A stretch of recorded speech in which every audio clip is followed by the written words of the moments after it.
Salut, salut! J'ai un peu hésité à faire cette vidéo, mais je me suis posé la question sur le fait que est-ce qu'un chrétien peut rester passif par rapport à ce qui s'est passé là avec les JO? Personnellement, j'avais pas forcément l'intention de faire une vidéo, mais j'ai commencé à regarder quelques vidéos de gens qui parlaient de cet événement et de ce qui s'était passé. Et du coup, j'ai ressenti de dire quelque chose et de témoigner de quelque chose par rapport à tout ça.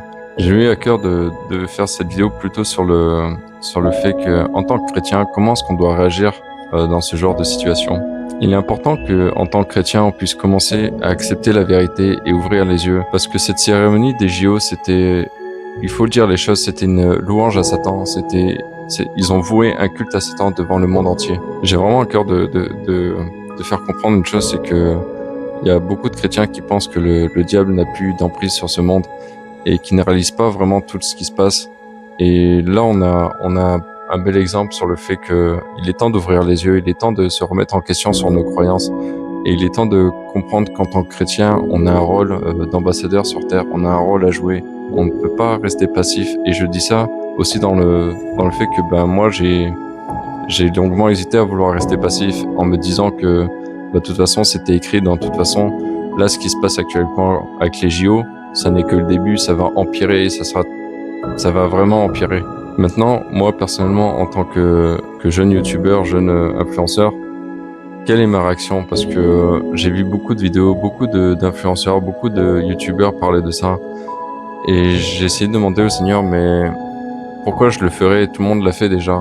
Et quel message je pourrais faire passer? Parce que moi, le but de ma chaîne, c'est de faire réaliser notre identité en tant que chrétien, de mettre le point sur notre comportement, sur notre attitude à avoir. Et comment je pouvais faire ça? Et en regardant la vidéo, j'ai prié avec le Seigneur et j'ai noté plusieurs points. Et j'aimerais vous faire ouvrir les yeux sur quelque chose. Premièrement, je pense que vous avez déjà tous compris que cet événement a eu un impact dans le monde, que tu sois chrétien ou non chrétien. Mais parmi les vidéos que j'ai vues, que ce soit des chrétiens ou des non chrétiens, j'ai remarqué que beaucoup surfaient sur la vague de l'indignation, entre guillemets, par rapport au JO, sans comprendre réellement son sens. J'ai vu beaucoup de vidéos qui ont commencé à parler, mais leurs paroles sont vides de sens et je ne comprends pas quel message ils essayent de faire passer. Évidemment, je parle pas de tous les youtubeurs ou les influenceurs qui ont réagi avec leur émotion, qu'on parlait avec, pour montrer leur indignation. Je parle pas de ces personnes qui ont exprimé ce qu'ils ont ressenti par rapport au JO, mais je parle qu'il y a parmi les chrétiens, il y a des enseignants, il y a des gens qui se disent enseignants et qui ont vraiment des paroles vides de sens, parce que la conclusion de leur vidéo, c'est qu'ils incitent les chrétiens à pécher, ils incitent les chrétiens à tomber dans la colère ou à tomber dans l'insulte, à ne plus se laisser faire. Pourtant, ce n'est pas biblique, leur enseignement. Et je voudrais vraiment vous mettre en garde contre ça, parce que j'ai vu beaucoup de commentaires, j'ai vu beaucoup de choses où le diable a réussi son coup en fait, parce que à travers ses enseignements, par rapport à ces gens-là, et son impact il a réussi parce qu'il pousse les chrétiens dans la colère, il pousse les chrétiens à exprimer de la haine envers les LGBT. Et ça c'est dangereux. Il faut faire attention aux enseignements qu'on regarde, il faut faire attention aux leaders qu'on a décidé de suivre, parce que ces gens à qui on permet de nous enseigner, en fait, si l'enseignement n'est pas biblique, ces gens-là vont détruire votre relation, ils vont impacter votre relation avec Dieu. Et il faut faire attention et vraiment remettre entre les mains du Seigneur quand on décide d'être enseigné par quelqu'un. Et là, je mets aussi le deuxième point, c'est que je vois beaucoup trop de chrétiens qui réagissent vraiment à la colère et à la haine contre les LGBT, mais c'est vraiment pas ce que vous êtes censé faire. Je peux comprendre qu'on ait ressenti de la colère ou de l'indignation, mais je voudrais juste pointer le doigt sur une chose, c'est que si jamais ça a provoqué un sentiment de colère, de haine ou de mépris, alors je pense que ça met en lumière quelque chose, c'est qu'il y a quelque chose que tu as permis dans ton cœur qui doit vraiment être réglé. Parce que quand on voit ce genre de choses, on n'est pas censé ressentir de la colère ou de l'amertume ou de mauvaises choses. Quand on ressent ce genre de choses, c'est qu'on n'a pas réglé quelque chose encore en nous. Et quand je vois des choses qui sont mauvaises comme ça, au début je ressentais pareil, mais petit à petit, je commence à régler ces problèmes dans ma vie, et au lieu de ressentir de la colère et de la haine envers ces gens, on est censé ressentir de la tristesse. Et parce que c'est pas contre les LGBT, c'est pas contre les les personnes, les drag queens qui ont fait ce genre de choses, qu'on est censé ressentir de la haine ou de la colère. En fait, c'est pas contre la chair et le sang qu'on se bat, mais contre les autorités et les puissances spirituelles mauvaises. Et par rapport à ces gens-là, ils sont sous la domination de l'ennemi. On devrait ressentir de la peine pour eux. Et on devrait prier pour eux, afin qu'ils puissent sortir de cette domination. Parce qu'actuellement, ils sont les enfants du diable. Et on n'est pas censé avoir de la haine et du mépris contre eux. Maintenant, quelle attitude adopter? Parce que moi, je voulais rester passif, honnêtement, en me disant, de toute façon, c'est prévu, de toute façon, la Bible en parle, et à la fin des temps, ça nous montre juste qu'on est en train d'avancer dans la fin des temps. Et quand j'ai prié, enfin, de savoir comment réagir par rapport au géo, je suis tombé sur, la vidéo d'une personne à qui je reçois l'enseignement, parce que j'ai beaucoup de révélations de cette personne, et elle a fait une vidéo sur le fait de comment réagir en tant que chrétien, parce qu'on se doit de réagir en tant que chrétien. C'est vrai qu'on ne peut pas rester passif, parce que rester passif dans ce genre de choses, c'est qu'on prend position.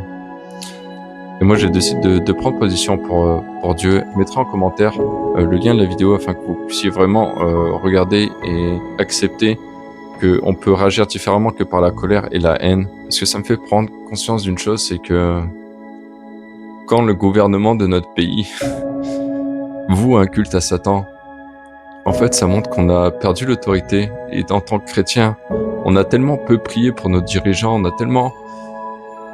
tellement mis de côté, on est tellement resté passif que désormais notre pays fait des louanges au diable. Je pense qu'il est temps d'arrêter de se battre entre nous, entre catholiques, entre protestants, entre je sais pas quoi, parce que, en fait, à force de se battre entre nous, c'est à cause de nous que cette cérémonie a pu prendre place. Je comprends pas comment on peut toujours se battre entre nous, se battre entre chrétiens, et ne pas ouvrir les yeux sur ce qui se passe réellement actuellement. Et qu'on commence à réaliser que, en tant que chrétien, on a un rôle à jouer, un rôle d'ambassadeur. On ne peut pas se permettre de rester passif et de se battre entre nous quand il se passe ce genre de choses. Quand on voit ce genre d'événements avec les JO, je pense qu'il est vraiment temps de prendre conscience qu'il faut arrêter de se battre et il faut commencer à se tourner vers Dieu pour savoir comment réagir. Parce que quand je vois des enseignants qui enseignent à la violence, à tes comportements qui montrent que tu n'as pas le Christ en toi, quand le Seigneur va arriver, est-ce que ces brebis qui ont passé leur temps à écouter la mauvaise voix vont reconnaître la voix du Seigneur?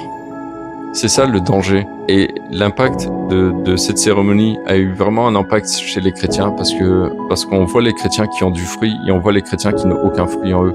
Et il ne peut pas avoir de bon arbre avec des mauvais fruits et de mauvais arbres avec des bons fruits. Qui ici est prêt à vivre la persécution? Qui ici est prêt à vivre l'évangile? Et combien vont se détourner de la parole? Combien vont renier Dieu dès que la difficulté va arriver?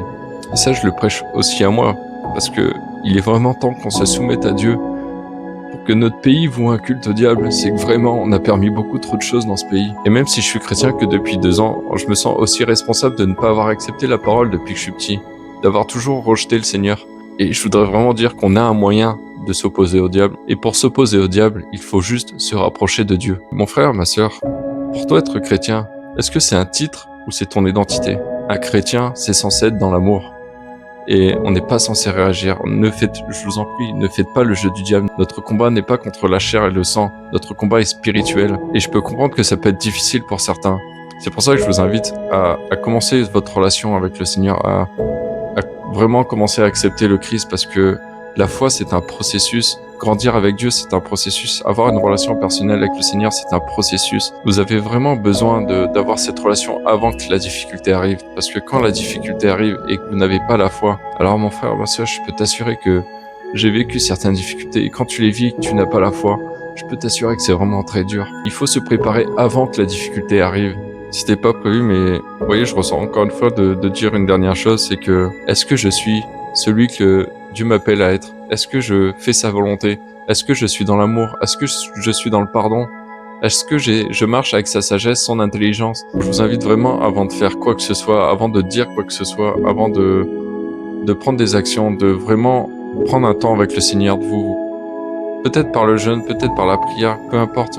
Moi, je vous invite vraiment à tester le jeûne et la prière afin de vous rapprocher de Dieu et de connaître sa volonté et de vous humilier, vraiment de vous rapprocher de lui afin de comprendre comment réagir dans cette situation.